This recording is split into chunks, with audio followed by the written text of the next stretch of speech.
don't talk too much. Gaano karaming beses na po na tayo nalagay sa gulo dahil sa kadaldalan? Maybe kadaldalan natin o kadaldalan ng ibang tao. Mark 1:40.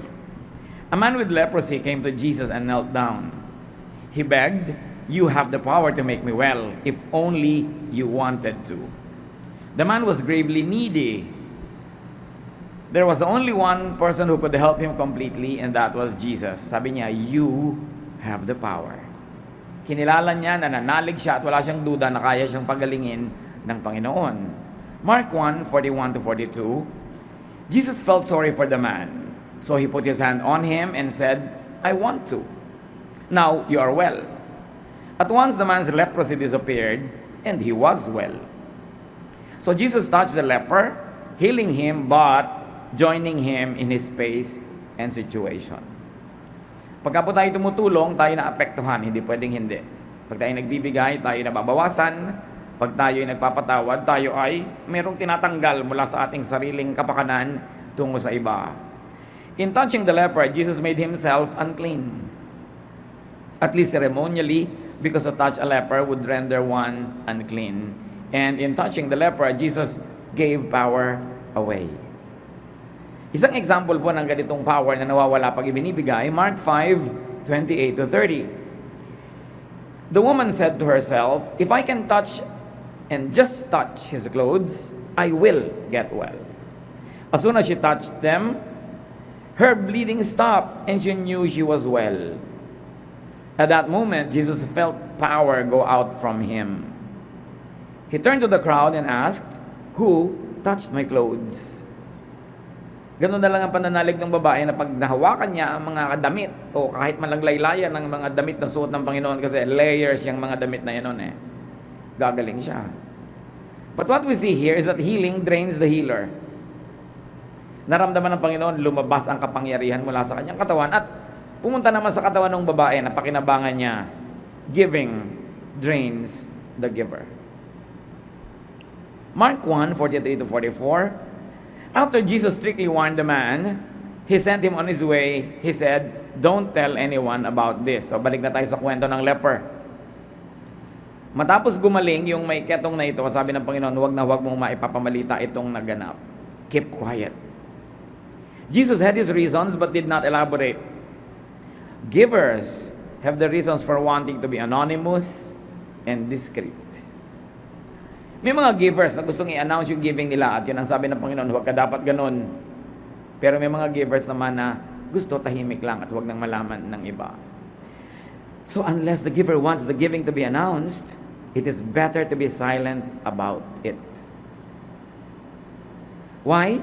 Why be silent? To protect the giver from more requests, from abuse, from pressure, and unwanted attention. Natandaan ko nung high school days namin, meron kami isang production, stage production, and we were getting donors and sponsors, and we were printing souvenir programs, ilalagay din ang mga pangalan ng sponsor, donor, etc., etc. Then I remember this very particular respected professor who donated a lot of money and said, "Please do not put me on the list. Huwag niyo akong ilalagay sa mga donor, sponsor, whatever." At ako naman, I had the audacity to ask her, "Siko, Professor Gapud, bakit po ayaw niyong malagay yung pangalan niyo? Nag-donate naman kayo talaga." Sabi niya, di lahat ng makakatingin sa program, pag sila magpo-produce, pupunta rin sa akin. Hihingi rin ng donation. Kaya lang kita binibigyan kasi naniniwala ako sa cause niyo. But in every cause, not in every cause that comes my way. So may mga givers na tahimik ang gusto nila, hindi dahil humble sila, kundi dahil wise sila. Bakit mo nga naman ipagmamakaingay? Ang isa sa mga pinakamalaking problema, pag nagkapera ka at alam ng marami, di wala na silang ginawa kundi pag nasaan yung pera mo. Pag namunga ka, gustong sungkitin ang lahat. Gustong hingin ang lahat dyan. So, it is better to be silent to respect the wishes of the giver. Napautang ka, huwag ka na maingay. Nabigyan, huwag nang maingay. Mark 1:45. Nanahimik kaya yung lalaki. Bilang na lang ganti at pagtanaw ng utang na loob, sabi, huwag ka maingay, huwag mo ipamalita. The man talked about it so much and told so many people that Jesus could no longer go openly into a town. He had to stay away from the towns, but people still came to him from everywhere. So yung pala isang dahilan kung bakit ayaw ng Panginoon na mabalita. Kasi masyado siyang nagiging popular, pinagkakaguluhan, and in Palestine, in this area, yung maraming taong nagkakatipon-tipon, malaking threat sa gobyerno. The Roman government was allergic to crowds, especially crowds in Israel that so easily get excited and make riots. So hindi dapat masyadong napapansin. So sabi niya, don't talk. Pero anong ginawa niya? Lalo nagsalita. Pahamak na recipient. Kayo ba pahamak? Yung nabigyan na kayo, malalaman pa ng iba yung source, pati tuloy sila makikihingi. Nagkaroon na tayo ng benefit. Yung may mahabang pila, may isa kang kilala, sinenyasan ka na lang, na doon ka na lang sa kabila para maiksi o tutulungan ka niya. Kitang-kita pa ng lahat na pupunta ka doon, sunuran tuloy, napapahamak yung tumutulong sa'yo. May mga ganun eh. Innumerable people lost opportunities to be ministered to by Jesus because Jesus now had to avoid entering towns. Maraming sanay na pagaling pa kung tahimik lang tong lalaking to, pero ang ingay-ingay niya. Jesus was terribly limited. Of course, now we talk about it because Jesus can no longer be crowded about and around by so many people. Iba na kasi yung panahon. You can talk about it. But at that time, Jesus preferred that such miraculous events be kept silent. And besides, he did not want to be known as a miracle worker. He wanted to be known as a teacher of salvation, of an emancipator, somebody who set people free from the needless imprisonment to religion and tradition and many social expectations.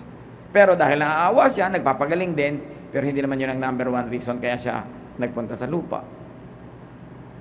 Nagpatayo siya ng mga iglesia, hindi naman ng mga ospital.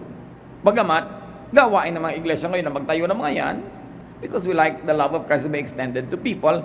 And besides, Jesus was really a healer. But at the time, he preferred to be left alone. Anong application niya sa buhay natin? Respect people's wish and need for anonymity, for privacy, for discretion. Don't talk about what you see or hear or know, especially if you have obtained the information in a questionable way. Nalaman mong may sakit yung isang tao pero hindi naman siya ang nagsabi sa'yo, keep quiet. Hindi yung pupunta ka pa sa kanya, huy, nabalitaan ko, may cancer ka ha. Yung, hindi naman sa'yo sinasabi eh. Pero marami talaga mga taong napakatatabil. Hindi malaman kung anong gagawin doon sa nalaman nila para nagpupumiglas na dalag yung dila nila na gustong tumalon at magsabi ng mga kung ano-ano. Very especially, respect those who help you. May tumulong na makapag-enroll ang anak mo, ipapamalita mo pa, di mga anak nila nakapila din doon sa gate ng tao na yung kinabukasan. Be discreet and follow instructions, especially if it's from Jesus or from those who help you. That's the least you could do. Don't talk more than necessary. Don't talk too much. Proverbs 10:19, you will say the wrong thing if you talk too much. So be sensible and watch what you say. Yung kinumusta ka lang, kumusta, ikinuwento mo na yung buong medical history mo. Sa susunod, pag nakakasalubong ka ng tao na yun, iiwas na siya dahil ayaw ka na niya kumustahin dahil isang volume ang sagot. Dapat proportionate lang. Konting kinumusta ka, konting sagot. Konting may sinabi sa'yo, konting sagot. Malalaman nun kung gusto niya ng mahabang usapan magpaparamdam yung tao.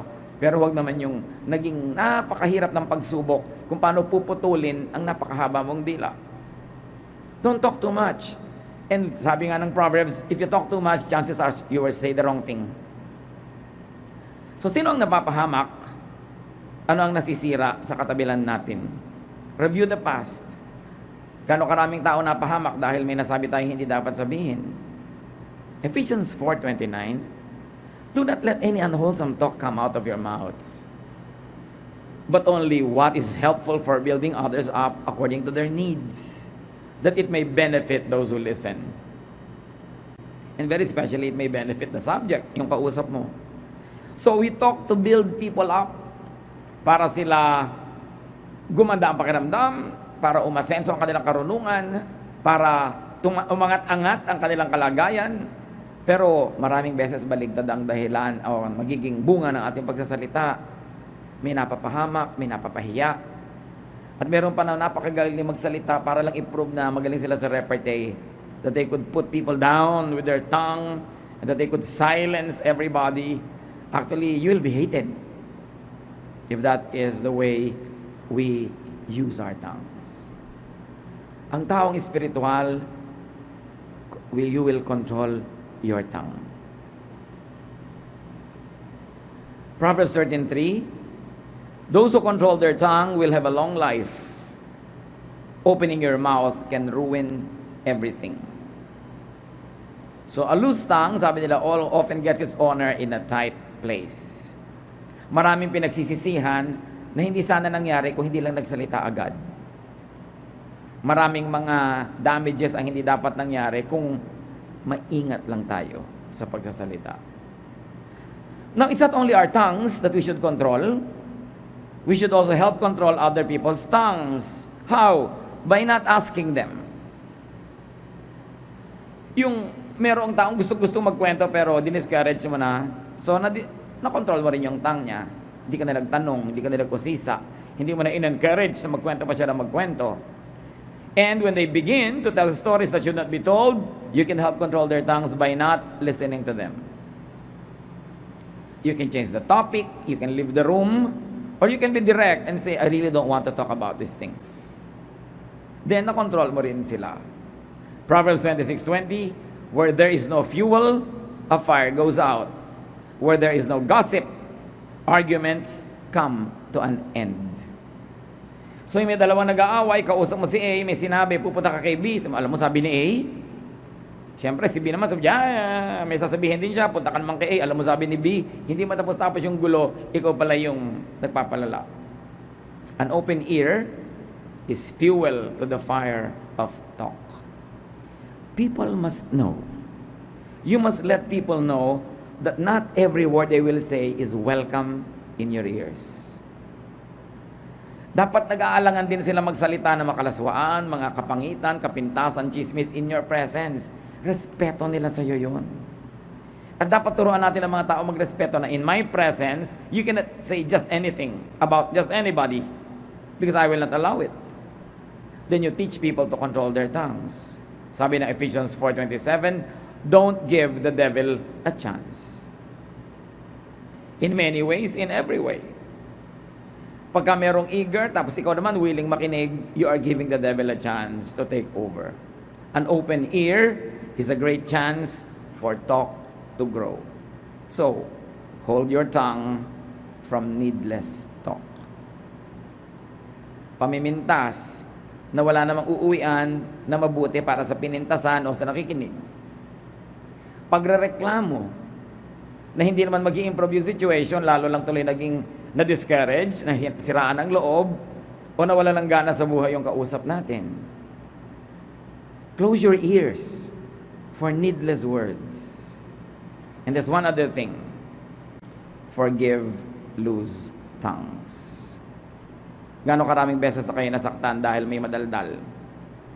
Dahil may sinabing pangit, mali man o tama, pero pangit pakinggan at nakakasakit ng loob.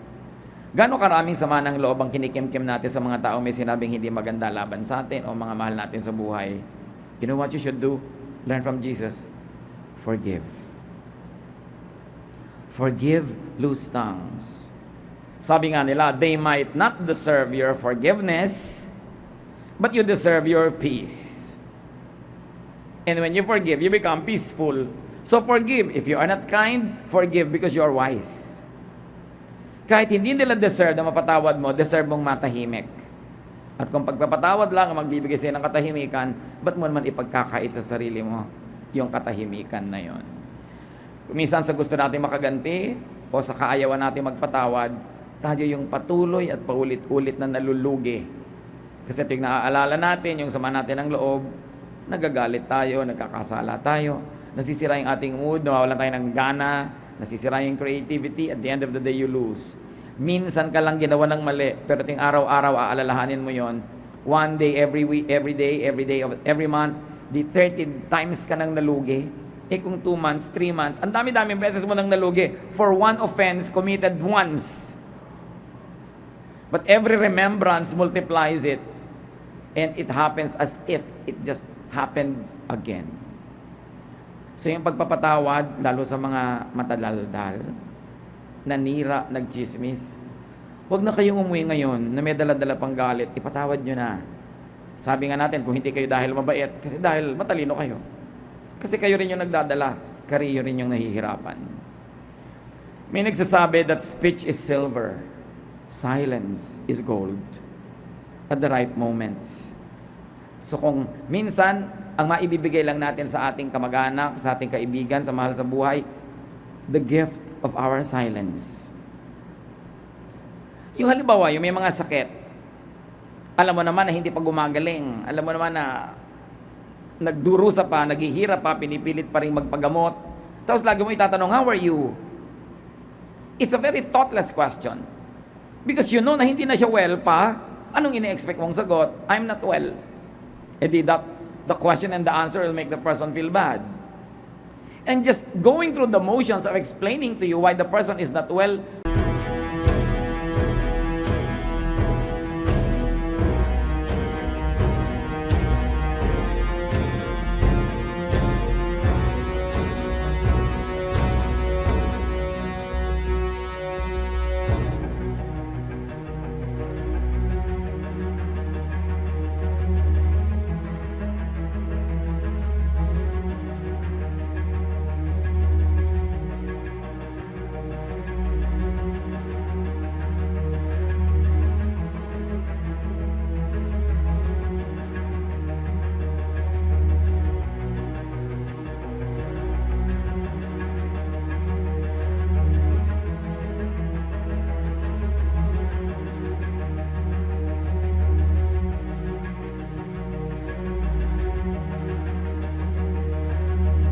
already adds burden to the patient or to the ones who care for the patient. Lalong-lalo yung nasa ospital, te-textan mo, kumusta ka na? Eh alam na alam mong nasa ospital pa. Kung magaling na kasi yun, nasa bahay na yun. So sabi, ano bang ite-text ko? Di pwede ka mag-text, I prayed for you today. It does not require an answer. Alam nyo ba na napakalaki kagaspangan na magtanong na nagre-require ng sagot? Kasi inilalagay nyo yung tao sa alanganin kung sasagot or not. Solve na ba yung problem mo? Eh paano kung hindi pa? Pero ayaw na niya mapag-usapan pa. You can just say, I'm praying that all your problems be solved. That they disappear into thin air. That they evaporate. Yung I'm praying for you. I remembered you today and wish you well. Mga ganun na lang, huwag na kayo magtanong. Bumalik na ba ang husband mo? Yung, bakit mo ko tinatanong? Eh kasama mo ngayon, ba't babalik sa akin? Di ba? Yung mga ganyan-ganyang mga tanong na useless. Kung minsan naman hindi natin gustong manakit, hindi natin gustong mang-offend, di lang tayo nag-iisip na nakaka-open na pala yung mga style natin. Mas ang kunting tahimik. Don't always require an answer. Kahit mga anak nyo, darating sa bahay na para walang kakibo-kibo, medyo malungkot, magtatanong ka lang ng isang diagnostic question. Kahit na gusto mo bang kumain, it's already a signal that you want to talk kung may problema siya. At pag naramdaman yung parang ayaw, ba't hindi ka kumikibo? Tapos ayaw ng kumibo, ano, kumibo ka? It's a pressure. Kaya nga sinabi natin, most of the time, your silence is already a great gift. Especially if any word you will say would only become judgmental or self-righteous, or it would be a pressure to the other person. Give the person the gift of your silence. You don't always have to prove that you know what's going on in people's lives. And that is the temptation why many people talk and ask, because they want to prove that they know something. But you know, you never get liked for being such a sleuth. Gusto natin yung pag gusto nating tahimik, iginagalang tayo. Respect people when they want to be silent. Although, of course, be sensitive, because sometimes gusto na pala niya magpakamatay. Kaya, nagiging sensitive ka rin, nagbibigay ka ng mga opening. Gusto mo, you want to take a walk? Pero huwag ka magtatanong, anong problema mo? Lalo kung ayaw niyang sabihin. Kasi kung gusto niyang sabihin, sasabihin niya. Ama namin, turuan niyo po kami na matutong manahimik sa panahong dapat at magsalita sa panahong dapat at kapakipakinabang magsalita. Turo mo sa amin, Panginoon, yung pananagutan ng gift of tongue. Na nung binigyan mo kami ng kakayahan magsalita, meron ka ibinigay na pananagutan. At sinabi rin sa Biblia na mananagot kami sa bawat isang walang katuturang salitang sinasambit namin. Turuan mo kay Panginoon na pag magbubuka ng bibig, yung nakakagaling, nakakagamot, nakakapagpaginhawa ng kalooban, at kung maaari pa nga, nakakapagpasaya, nakakapagpaluwag ng dibdib. Turuan mo kami na manahimik kung ang pagsasalita ay magdadagdag lamang ng pamamroblema sa aming kapwa, o magpapapangit ng aming imahen, o magpapagulo sa sitwasyon. Teach us to resist the temptation to always have the last word, to always have a say, to always say something wise or admirable. But teach us the value of silence. When correctly applied, it reflects your goodness. Teach us, O God, how to use this properly.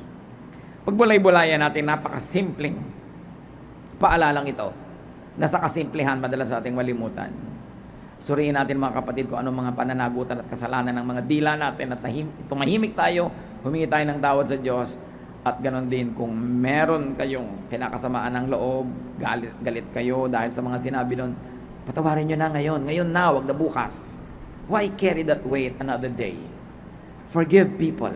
And in the process, you also release yourself.